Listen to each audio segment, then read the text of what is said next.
This episode of the Capsule in Conversation is brought to you by Harrogate Springwater. Famous for its waters since 1571, Harrogate is Britain's premium natural source water.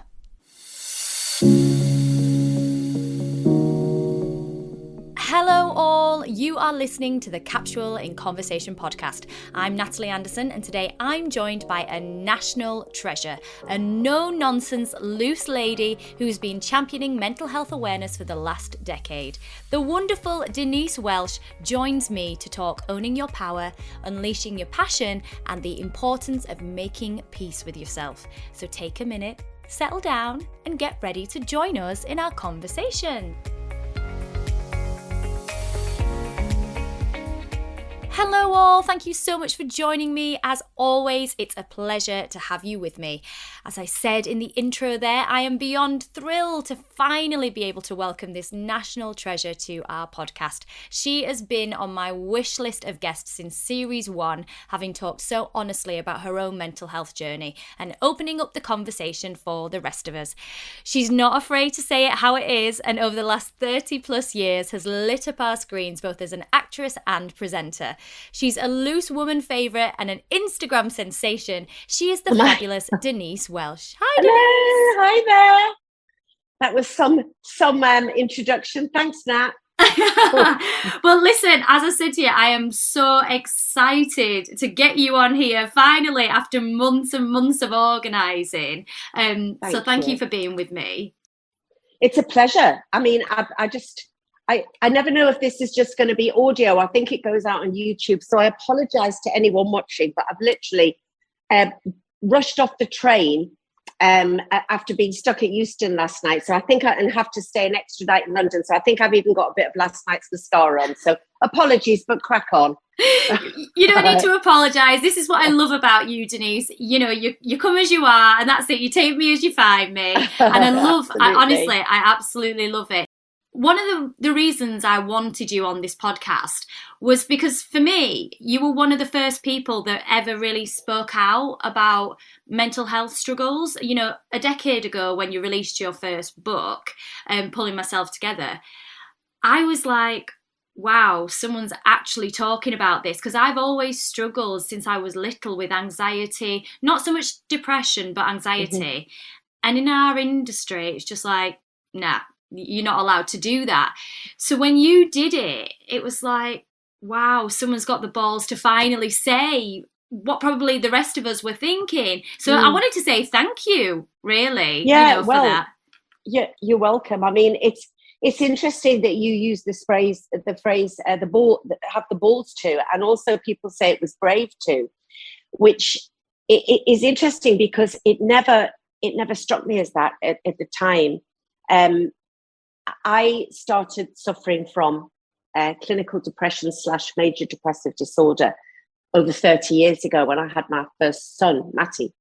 And I was a typical blooming woman in pregnancy. I was excited for the birth. I was in what was a very happy marriage with their dad. We had some money in the bank. You know, there was no major outside problems and a much wanted child.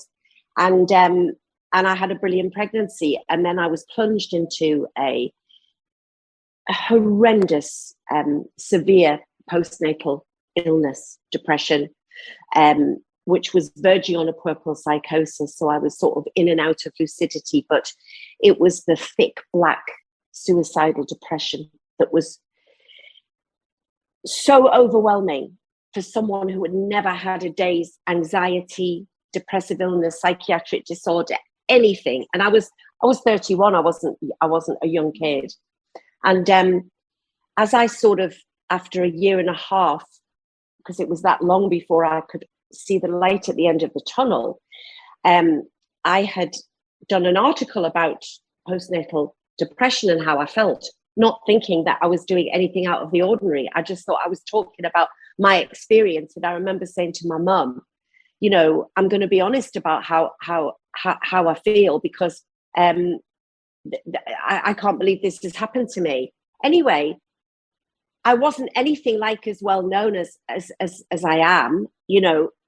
And anyway, it started a little sort of furore amongst the the local papers and the local TV shows. So at the time, people as old as me will remember The Time, the Place, the Robert Kilroy Silk Show, all of those sort of morning shows. And I was asked to go on them. And I thought, well, I'm going to talk about how I feel, because by this time I was aware that nobody else was talking about it, certainly nobody in the public eye. And if you were someone like me at the time, even if I had wanted to go and search my library or search the bookstores for books on postnatal depression, I wasn't well enough to.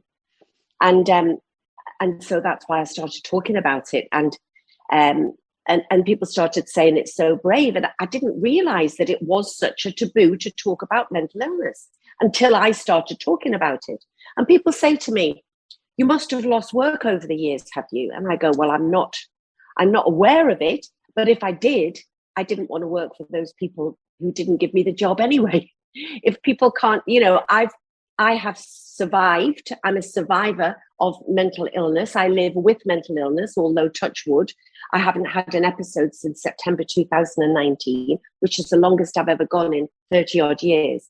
So that's unbelievably fortuitous. That's all it is. It's just fortuitous. And I just thought, well, part of my mission in life, as well as to look after my family and be a good mom, and be a good actor and all those other things, is to be a mental health advocate. So that's what I've continued to do. And do you think as well, like, your passion, you are a passionate person anyway. And I think as well, something else that comes across about you is that if there's anything... My family would say gobby. We'll go with passion. But I think as well, what really comes across with your character is that if there's a sense of injustice, you'll stand up, and you're kind of one of those people that'll go, hold on a minute, and hold people accountable. Do you think there's that element too, that you don't want people suffering like you have? I think so. I mean, I've learned to, should I say, pick my battles. Because what you can do is, which I've done in the past, Natalie, is you can spread yourself too thin. So I have, which is no good for my mental health. So if my mental health goes down, that affects my family. The ripple effect is I can't help anybody. So I have learned to prioritize how much I take on. And also, in all fairness, there are some things that I am more passionate about than others. Mental health is always one of them. And I think that's why I was, because I like the opportunity to clear this up. I think it's why I was so vocal during the last 2 years during COVID. A lot of people misconstrued my voice as some kind of COVID denial, which, having seen my own father die not of COVID, but of pneumonia, which was, a chronic respiratory disease, I wouldn't wish that on anybody. It couldn't have been further from the truth. It was the fact that the way that we were manipulated and certain restrictions, I felt were having a negative effect on mental health, and not enough work was being done to protect the mental health of people during COVID. So we had a complete fear-mongering, scaremongering media with no attempt to balance that with factual data to help people through one of the most terrifying times of their lives. So my fight was about correcting issues that I felt were wrong. And that's all that it was. I am no medic. People were saying, oh, let's listen to Professor Denise Welch. But I did have a voice for those people who couldn't speak out as regards how it was affecting mental health. So when I do feel passionate about something, and I felt incredibly passionate about a lot of stuff that went on, that was where my voice always came from, the mental health angle. I think for me that comes across though, like if you're on your Twitter, and I mean, I suppose for me, I've had the opportunity to work with you and to know you and to know that you're such a genuine person. So for me, that really does come across. And, you're always going to get the silly trolls, but I agree with you when you get media people then trying to kind of manipulate what you said to fit in with their argument, when really, we've seen the repercussions already. It's the tip of the iceberg right now with regards to COVID and mental health, and particularly our children's mental health as well. I think this is what it was, the way that the education system was treated. And listen, of course, there had to be certain restrictions. Of course, there had to be measures. Not, I didn't blame whether you're Labour or Conservative. I knew that some people were sort of clutching things out of the air. It was a very, very difficult time. But I always knew in my boat, what I think what it was for me, Natalie, that when I saw the Emperor with no clothes was when we all saw photos. We all knew that there was sometimes only 5 or 6 people allowed to attend a funeral service for somebody that they'd loved all of their lives. And people were being arrested in the park if they couldn't prove that they had a cup of coffee, and, all of this type of nonsense. And which I felt very strongly about at the time. And it was seeing a video of 2 brothers who had gone to comfort their mother, who had lost her husband of 50 years, their father, and they were threatened with arrest if they went near her. In the meantime, people were allowed consecutively over a period of weeks to gather on bridges and cheer, and all of the emergency service come out and their klaxons, and people taking guitars outside hotels. And I'm thinking, well, where's COVID gone on a Thursday then?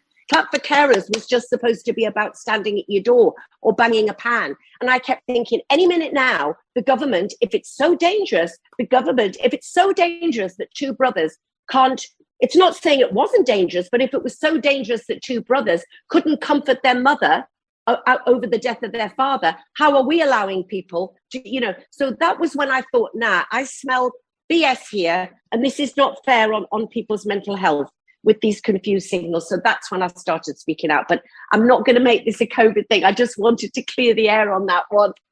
No, I'm glad that you have, to be honest, because I think it's that's what this podcast is about. It's about people having their opportunity to put things into their own words as well, not have that spin on it just come from a Twitter or a tweet. Going back to the mental health stuff, though, for me, obviously, you've continued with that journey over the last decade, and your more recent book, The Unwelcome Visitor, just again talk me through the process. Do you now feel that because you've opened up on such a level that you have a responsibility or a want to just keep documenting your journey to help others? I don't really document my journey, and The Unwelcome Visitor was a battle in itself, because I'm an old bird now and I don't have the greatest recall of a lot of things. And also with The Unwelcome Visitor, for those who haven't read it, it is it's my journey. The subtitle is Depression and How I Survive It. There was talk of calling it Depression and How to Survive It, and I said, well, I'm not qualified to say how to survive it because I'm not a medical person. I'm qualified to say how I survive it, and if other people take solace or learn something or get some comfort from that, then that's fantastic. So that book was spawned after, in 2019 in September, I've always talked about how my depression is endogenous as opposed to reactive, which means that there is a chemical or hormonal imbalance in many, many people. So depression isn't caused by something reactionary. So, my fear of what was going on over the last 2 years, losing my dad in September, losing my mum 12 years ago, those horrible world events in my life made me emotionally traumatized, and I reacted with grief and sadness, as you are meant to do when those things happen. That is not clinical depression. That is being incredibly low and sad and grief-stricken. Depression is an illness, which in my experience comes on endogenously. So the last episode I had, or breakdown as we would call it, was 2019 September, driving up to the Northeast with my good friend Lisa, with her 2 children who are Matty Scott kids, in the car. We were excited to go and see my sister, who has 3 children. We were all laughing and joking in the car. A very normal friends weekend with kids driving up to the Northeast, as anyone would imagine. We got to the Angel of the North, which is always my yay, I'm home landmark in Newcastle. And I felt the unwelcome visitor arrive. And what I mean by that metaphorically is there is a physical element to the onset of my depression, usually. So I get a very tinny metallic taste in my mouth. I get a tingling in my palms. And suddenly I explain it as the color goes out of my life. It's like from going in Technicolor into black and white. And this comes on in like 30 seconds. And I have zero control over it. And every element of joy, every emotion that I have is gone. Because depression, if you break it down, does exactly what it says on the tin. It depresses every single emotion. And I was talking to presenter Sean Williams the other day, who is also a trained psychologist, and she said when she was learning, they were calling it persistent sadness, and it makes me cross because it's nothing like sadness.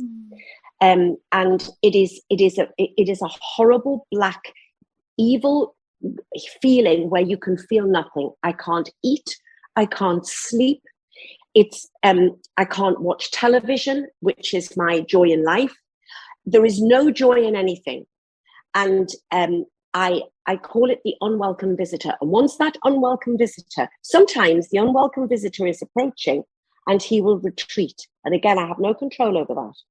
What I will sometimes do, when I say I've got no control, what I will sometimes do is, if I have a couple of mornings where I feel the unwelcome visitor is trying to make an appearance, I will, if possible, or Lincoln will, my husband, take things out of my diary. So what the depressed person doesn't need is fuss and coddling. They need to know that you're there. They need to know that there's love around them. What would you like me to do? And it might just be, just go, leave me alone, I'm okay, but I just need to be on my own. If my phone rings when I'm depressed, it's like, oh, I mean, it sounds a complete overreaction, but I can't deal with anything. And if there's 2 cups in the sink, it's like I've walked into this complete pile, a kitchen full of dishes that need doing. It's a really crippling, isolating, debilitating depression. And once mine was so bad that it was almost like it caused a Bell's palsy. It was that the depression was so thick that my hands twisted and my arm twisted to the side, and they were going to take me in for electric shock treatment, ECT, electrocardio, whatever it's called, I can't remember. And they didn't, because it turned around. But that is an extreme way of treating it, and an effective way of treating it if needs be. It's still got a very Victorian memory to people of being shackled to a thing with, like in Frankenstein's days. But believe me, it's not something they like to use a lot, but it is very effective in severe cases. Anyway, going back to this episode, September 2019, I got to my sister's and I made my excuses and went to my bedroom. There were friends there to greet me because I hadn't seen them for ages. I didn't want to talk to anybody. And I still sometimes, even though I talk about not doing it, I still sometimes say, I'm just not feeling too good, because I always feel that it ruins everybody's day. I've got much better at doing that. But anyway, the next morning, something in me compelled me to pick up my phone and record the episode, because over 30 years, I have always talked about it as I am to you now in the past tense. When I last had an episode, this is how it was. And I know if my husband had been with me, he would have taken the phone off me, probably. But I just picked up the phone, and I remember explaining how hard it had been to have a shower, because it's hard enough to just get out of bed. And I said, I'm going to, no matter how I feel, I'm going to chronicle this over the next few days. And I did. I then put the phone down and went to bed. I took time off work. And when I picked up my phone again, it had gone viral. It had been on the news at 10, and it's bizarre, because I think it was bizarre to me because I've talked about it so much. It wasn't like this was my first rodeo of talking about it, but it was because of the impact that it had of somebody seeing it, people seeing it. And I was a bit shocked by the response, because I kind of felt like I was talking to, I don't know, a smaller group of people that kind of looked to me for help and advice. And anyway, it spawned a few people coming to me about a book, and I didn't know if I wanted to do it, because I didn't know if going back to those dark places would be triggering in any way. Anyway, I did do it, and I did it with the help of a wonderful woman called Rebecca Cripps, and we worked in tandem together, and she would talk to me. I would then write a chapter. I would send it to her. She would jiggle it. It was a complete collaboration, and it became a bestseller. And one of the most poignant chapters the one of the chapters that made the most impact was a very late chapter that the publishers went, no, Dan, no, we're going to print. You can't put this chapter in. And I said, please, I beg you. I just think I need to do it. And it was a chapter that I wanted written by the people who love me the most. So it included a chapter from my husband, my husband Lincoln, my 2 children, Matty and Louis, my sister, and my 4 best friends. And they all talked about the impact my depression had on them over the years, what they had learned from that. And I'd always wanted this book to be somewhat a book that people would pass down or pass on to people and say, look, Mom, I know you don't understand depression, but this is what it's like. Can you read it? Or my brother doesn't understand it, so I've lent it to him, or one of those things, because it's the book that I would have wanted when I was poorly. So it was also very impactful for me reading what my family said as well. It was very, very moving, but completely fortuitously, not because of that, that was the last episode I had. So I've gone through the last 2 years with the COVID, the horrible world that we've all gone through, losing my beloved father, having a stalker, all of these things that have been really horrendous, but I haven't had clinical depression to deal with. So it's a really interesting illness. Do you think that perhaps your journey with that book has helped in any way, or is it completely separate? I don't know. Do you know something? I talked to a hormone doctor who's just a friend. She's not my doctor. She's a wonderful hormone doctor, Dr. Denise Mukherjee. If anybody is struggling pre or post menopausally, particularly, she's an amazing woman at the Hormone Doc on Instagram. And I was talking to her on a walk with a friend of mine, and I said, why do you think, Anise, that this has happened? Do you think that, because I'm still on an antidepressant, I always will be. I'm still on a hormone tablet, I always will be. And she said, I just think it's a perfect storm. It could be a mixture of hormones, antidepressants, it could be neither. It could be a mixture of psychological aspects. She said, but don't break it down too much. Just enjoy it, because I do, Natalie. I enjoy every day as a normal person. And one of the things I'm grateful for is the fact that when we knew my dad was coming towards the end, it was after such an amazing battle, and then pneumonia took him. It was just so horrendously unfair. But I thought, please, I'm not religious, but I'm going, please do not let do not let the unwelcome visitor come now, because I knew that it would rob me of my ability to mourn my dad, because it would have left me completely emotionless. It makes me stronger. I can do things like this with you that I can't do if I'm poorly. So, and also I think it's encouraging to people to think that you may have suffered this all your life, but then you might get 3 years when you don't. It might be 4 years. This is the longest gap. So what happens is, if and when I get another episode, you deal with it by thinking, well, just think, when I get through this episode, I might not have another one for 3 years. So I try and think positively about it rather than living in fear now, which I realize I've done for 30 years. I'm actually waking up now, and it's not the first thing I think about, because I've realized in the last 6 months, being free of that, how exhausting it's been for 30 years.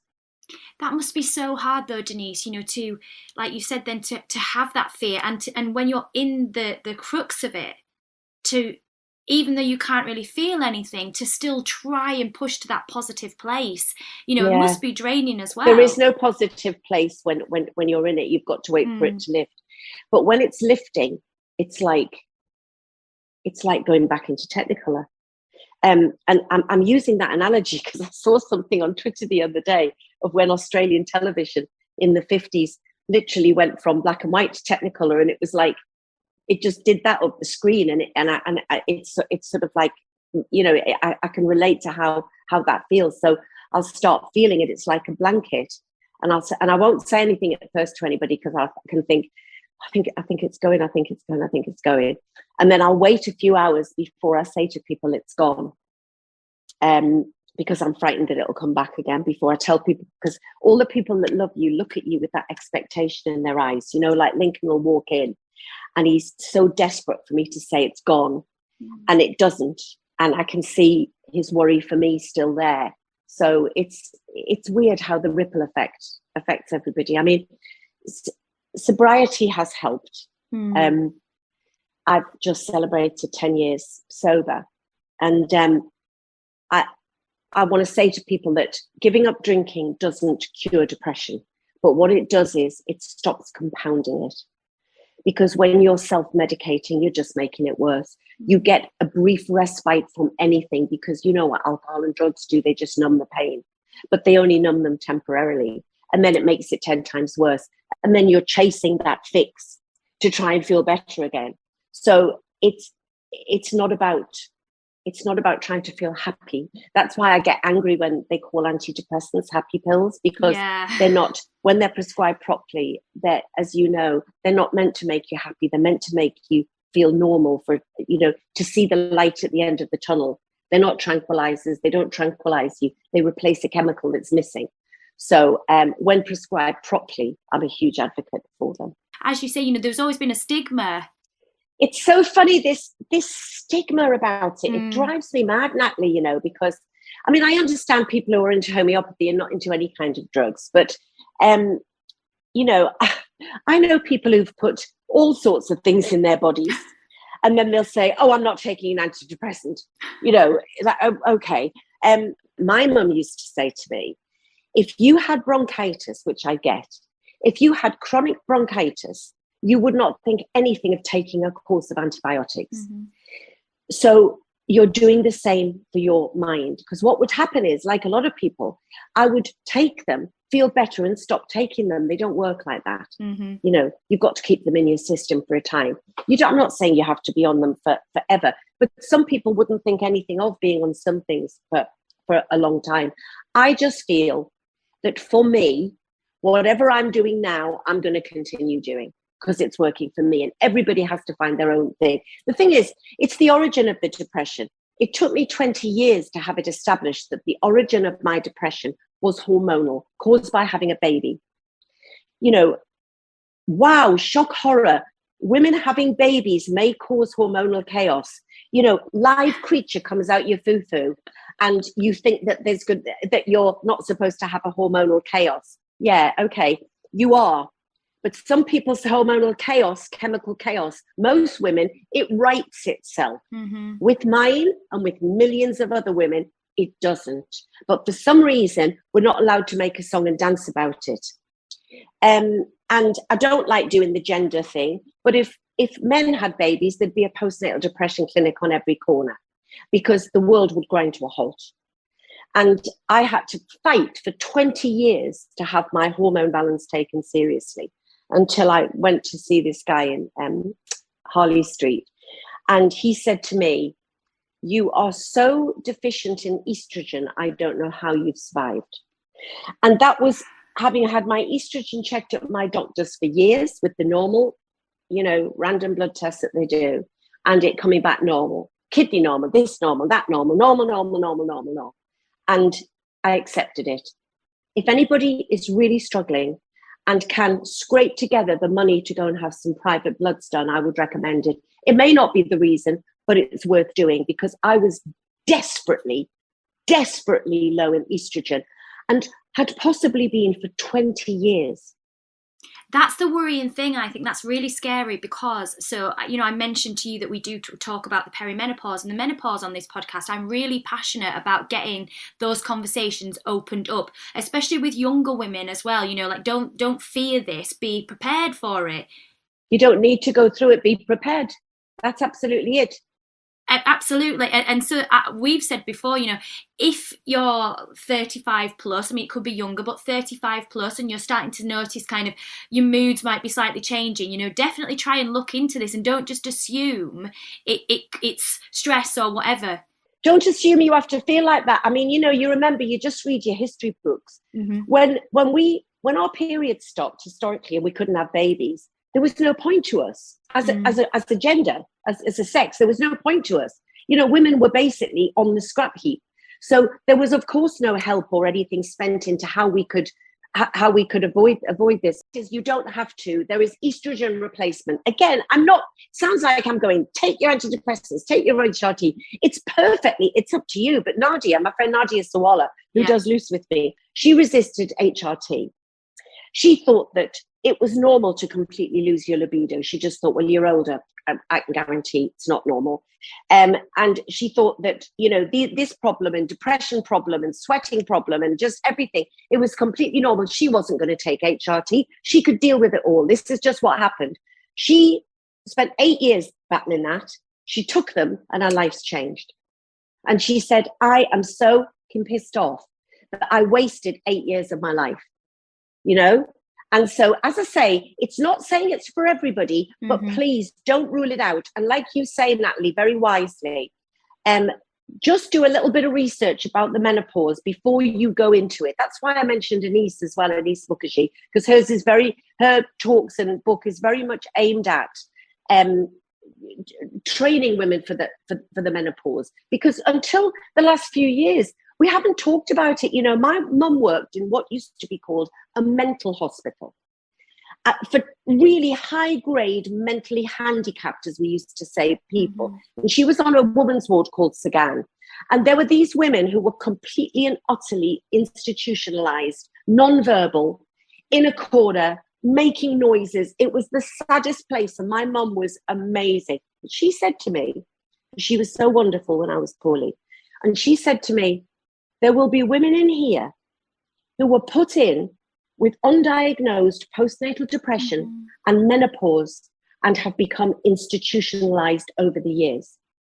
That is what people used to do. If you talk to someone of, say, not yours, but of my grandma's generation, you would say, Grandma, what happened to Auntie Vera? And they'd go, oh, she went a bit funny after the birth. There was always people in the family that went a bit funny after the birth. They never talked about them anymore. They've gone away.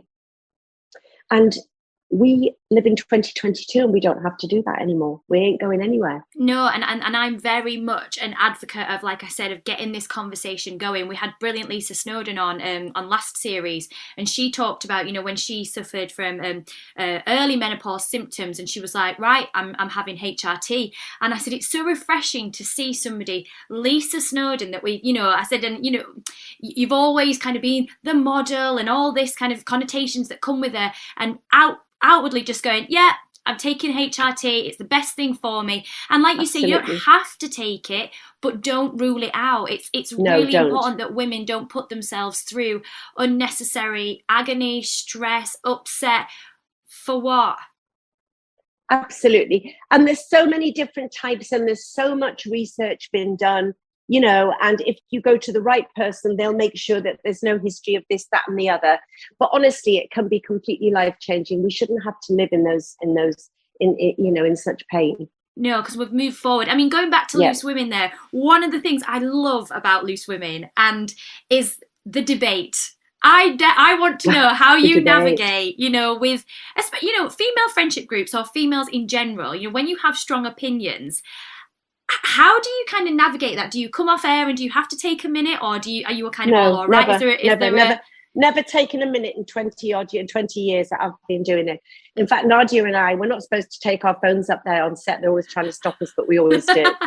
And because I like to look at comments. If we've had a bit of a heated debate, I like to look at comments because then we can sometimes comment on them, And like yesterday, I think it was yesterday, Nadia and I had a heated debate about, what was it about? Oh, about Prince Harry. Harry and Meghan. About Harry and Meghan. And we had this debate and when we cut to end of part one or end of part two, I said, oh, look at this. We're in a fiery clash. And there's always photos of us like this going, Denise and Nadia, in fiery clash. And you know what really annoys me, Nat, is that if it was men, sounds like I'm having men bashing. No, it's not. I gave birth to two of them. I love men, but it's the way the public perceives it. If it was men, they wouldn't say they were in a fiery clash. They try to bring us down on Loose Women all the time because we are women. I have never, I swear down I have never had a fallout, a proper fallout in 22 years about anything that's gone on screen or anything with any of the women, any of them. Me and Carol McGiffin used to go, hell for leather on there. Sometimes during COVID, I'd want to jump over the desk, because Kay was driving me mad about something. But the other thing that people don't realize is that, say it's Kay who's anchoring, or Ruth, or whoever it is, they go, Kay, people who are in support of me, Kay Adams shut down Denise Welch and fired. And it's like, she didn't shut me down. We have legals that we have to adhere to. So the anchor of the show is the moderator, as they call them in America. So they have to balance. So certain things that I say, whether or not Kay personally agrees or disagrees, she as the anchor has to balance. So if I'm going on a rant about something, Kay will have to say, but also there is the other side of it. And people always assume that she's shutting me down. She's not. She's got in her ear, jump in, or I've got shut up, Denzi, they call me Denzi, in my ear. But we are very opinionated women. And that's the reason why those of us like me and Nadia and Carol and Kay have been on it for 20 years, because it's a show that embraces opinion and embraces anecdote and embraces age. The older you are, the more T-shirts you've got, the more you don't give an utter shit about what a lot of people say anymore. I care desperately if I hurt anybody, but I don't care what Sue on Twitter says particularly. It doesn't hurt me anymore if they're trying to troll me. At the same time, I'm very interested in what people have to say if they want to have a genuine discussion or argument with me. I'm someone that can fight my corner on any forum. I'm also someone that can have my mind changed and say, okay, I get your point, but this is what I feel, blah, blah, blah. It's the people who, watch it, like this guy yesterday. So occasionally somebody says something and I have to tweet back or whatever.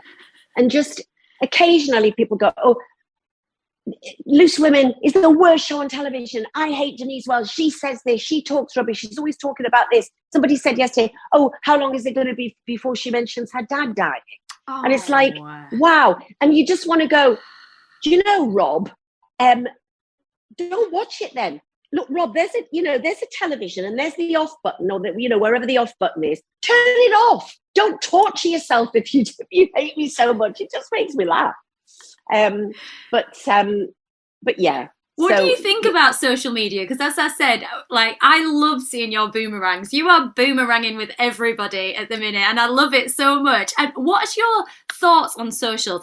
Do you, as you said there, you kind of get to that point where you're like, I'm not bothered. But do you see it as an extension of work, or how do you see it, the whole thing? I see it as it has many pros and it has really bad cons, and it depends how you use it. I hate so much of it. I hate Twitter, but I'm a little bit addicted to it.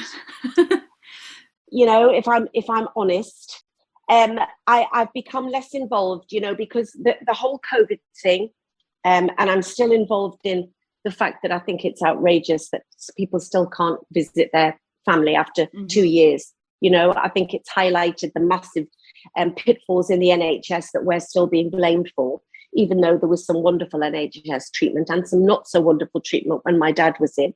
But living and breathing in the NHS for a few months with my dad was an eye-opener. In many ways, some positive and many, many negative. The NHS was on its knees. And it's not it's rarely the nurses on the shop floor they're never making these decisions. It's the trusts, the people in the trusts who, when I asked the nurses, had sometimes not been down to the shop floor for 3 years. I said to one nurse, when was the last time when they were trying to stop visiting again? And I said, I'm not stopping visiting my dad. I'm not. I'm just not. I'm going to tell you now, I'll break the doors down. And this is when he was, very, very poorly. And I said, the nurses were horrified and they were really upset, because they were going to have to tell people that they couldn't visit again. And I said, when was the last time the people who made this decision came down? And she said 3 years ago when Matt Hancock visited. When Matt Hancock visited is what she said, and that's what goes on a lot. So it really upsets me. So Twitter does give me a place to either rant as it did, but also to make my point. And so I was, there were times when it was very useful to me, but it's also a very toxic place. So you've got to be in a certain mindset and have Twitter breaks to use it. Instagram, I, in the main, keep very light-hearted and keep for work. And unfortunately, you've got to be in it to win it, Natalie. Those of us in the industry, it is part of our lives now. And we have to sort of remain seen, and we all have to make a living. People get sort of mocked and put down for doing paid partnerships. And it's like, well, we have to earn a living, we have to earn a living. Those of us who are theatre actresses, those of us who are television actresses, some of my friends didn't work and haven't started working again for 2 years or whatever, so you've got to support those people using it as an industry. But also the things like the boomerangs and everything, I just have great fun with it. It's just become a bit of a thing. It started because I cannot work TikTok. So I thought, I can't move on from this. So I'm going to pretend that I'm being really retro with the boomerang, but actually it's the only thing I can do.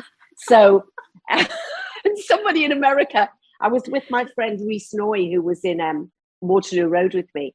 And I said to this couple of girls, I said, hi, it's really embarrassing and a bit cringy, but would you mind doing a boomerang with me and my friend? And she went, would I do a what? And I said, would you just do a boomerang with me and my friend? She went, okay, sure. So she did this boomerang and we do the little thing like this. And then afterwards she went, oh my God, it's so sweet that you're on social media. Like, 110. It's so sweet that you're on social media. She should have followed it with Nana.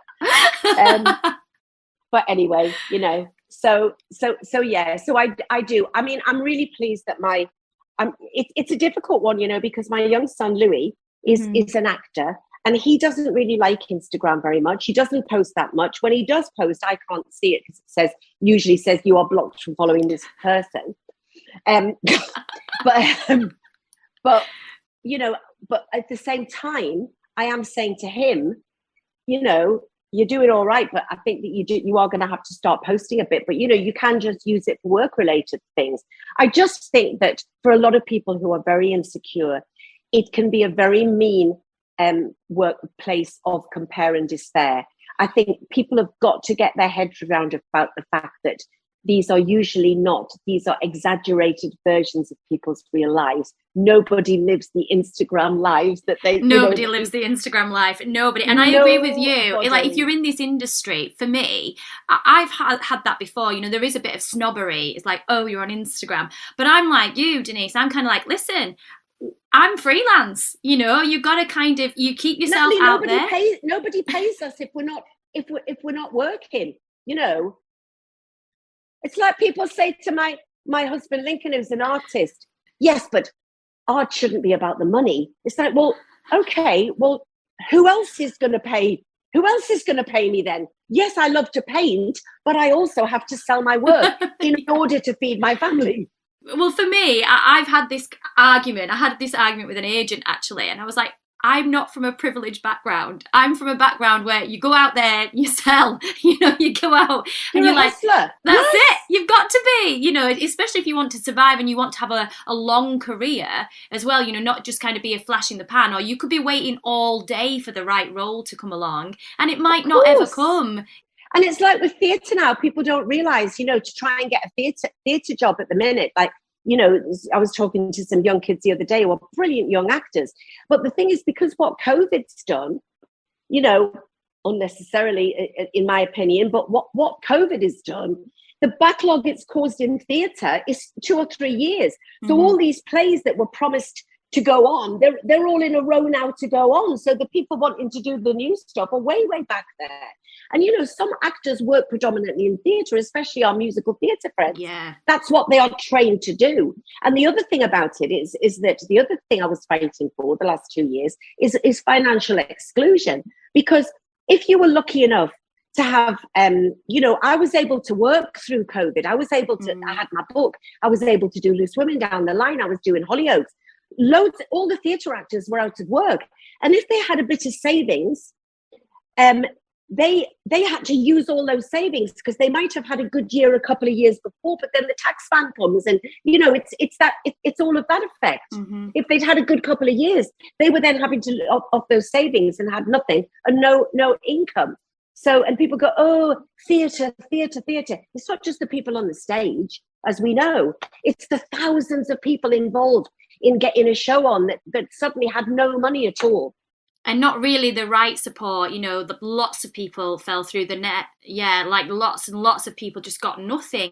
Beauty therapists, the whole beauty industry, the hospitality, you know, it was terrible, really. But anyway, on a positive note, we're coming back. We are. And you know, moving forward now, just, you know, about your own well-being. What are the things that you like to do? You know, I know that you work with Lighter Life, and, you know, that's something that you're quite passionate about as well, is healthy living. What are the practices or products that you would recommend to our listeners that you would swear by? Yeah, I mean, it's funny, you know, because I'm not really a product person. Lighter Life is something that is a bit of a journey, because I gave up alcohol 10 years ago and 9 years ago. So I gave up alcohol 10 years ago. So 9 years ago, I was trying to get my maths right. I realized that I was in danger of replacing an alcohol addiction with an eating addiction. Mm-hmm. And I was putting on weight, and I was kind of all right about that, because I thought, well, you know, everyone thinks that you lose weight if you stop drinking. Well, not if you replace it with food. And also I stopped smoking. So I suddenly, you know, when the dessert trolley came around, prior to that, I'd be outside drinking with a fag. Now, there I was with a dessert trolley. Also, 40 years of wine and sugar surging through my body had gone. So I had this sweet tooth like I'd never had before, ever in my life. Mm. And I put on 2 stone quite quickly. It's not a load of weight, but it was enough on my frame. It was enough on the television. And also I felt really unhealthy. My back was really bad. I got osteoarthritis in my knee. My breathing was impaired. And so I knew I needed to do something about it that was other than just a fad diet. So Lighter Life, the whole ethos of Lighter Life, really appealed to me. So I lost the stone in a month with a mentor, and I lost another stone, and so I'd lost 2 stone, and then I've just worked, you know, to keep that off. So people think that once you do Lighter Life, you're on it all the time. I don't. I do flexi fasting, so I might do a day a week where I have Lighter Life products, because I know that it's called fasting, but it's probably about 800 calories. When I was in Los Angeles recently, I was going to eat really healthily and walk on Runyon Canyon every day. No, I didn't. So I'm not superhuman. I sometimes talk the talk and don't walk the walk, but I have the tools that I need to get back on board. So I do the best that I can, but I'm not a slave to the gym, and I'm not a slave to my food. I enjoy my food. I just don't binge like I used to. I've sort of learned how to, you know, learned how not to do that. As regards, I try to drink more water. It doesn't come naturally to me. The water drinking really doesn't. So I have to force myself to do certain things, and I try and walk a lot. And that's basically it.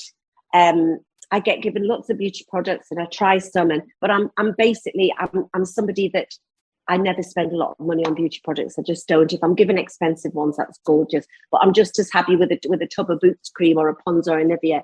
And I've also got genetically quite good skin, which is because of my mum. So I had my eyes done when I was 50. That was the only surgery that I've ever had, because I had these bags under here, and I had that done. I worry a bit about this turkey neck, but I'll leave it for now. I can't be asked. No, you look beautiful, honestly. And you know, on your post as well, that just recently, when you were celebrating 10 years of sobriety, you were saying, you know, look, I might have a couple more lines or whatever, but you looked, for me, like absolutely sparkling. And do you feel like that now, that you feel the best you've probably ever felt? I do. I feel much better than I did in my 40s and 50s. Absolutely. Sobriety has changed everything about the way I live. It is the best thing. And like I've said to people, I'm not the drink police. I said at the end of my post, for those of my friends who love a drink and who don't have a problem, raise a martini to me. Absolutely. I never surrounded myself with sobriety. But with sober people, I just stay away from my friends when they're drunk. When they get drunk, I just leave. They don't even notice I've gone. But I'm talking about if alcohol is making you unhappy, if it makes you ashamed, if it makes you really anxious, depressed, you're drinking too much. End of story. And if you can stop, do, because believe you me, you think, oh, I won't be any fun when I'm drinking. when you're sober, your friends aren't fun. When they're drinking, they're the most boring people in the entire world. And just before we finish up, Denise, what words of wisdom would you give to your younger self? It's nice to be important, but it's more important to be nice. Oh, I love that. Yes, I love that. That's such a beautiful note to end on. And you are super nice. I've absolutely loved this conversation. Thank you so much. It's been such a pleasure. And, I've waited since series 1 to get you on this podcast, like I said at the beginning. Oh, God, you make me sound like I'm so busy. Okay, thank you. No, it's just such a joy.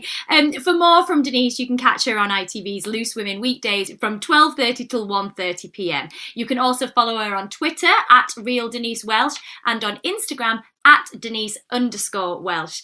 For more wellbeing, fashion and beauty, you can visit us at our website, www.thecapsule.co.uk. You can also catch up with our previous podcast episodes by visiting the In Conversation page or subscribing to any of our podcast channels and YouTube. Feel free to leave us your rates and reviews. As always, I do love hearing from you. You can also drop us a message at our Instagram at officialcapsule. I will be back next week with another fabulous guest and more conversations of inspiration, but all that's left for us to say today is goodbye. So it's goodbye from Denise. Bye. And goodbye from me.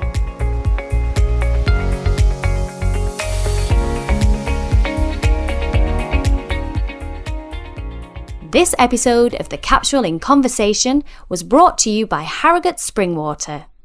Bottled at source, Harrogate Spring offers a pure, refreshing taste with a delicate blend of naturally occurring minerals and electrolytes, perfect for healthy hydration.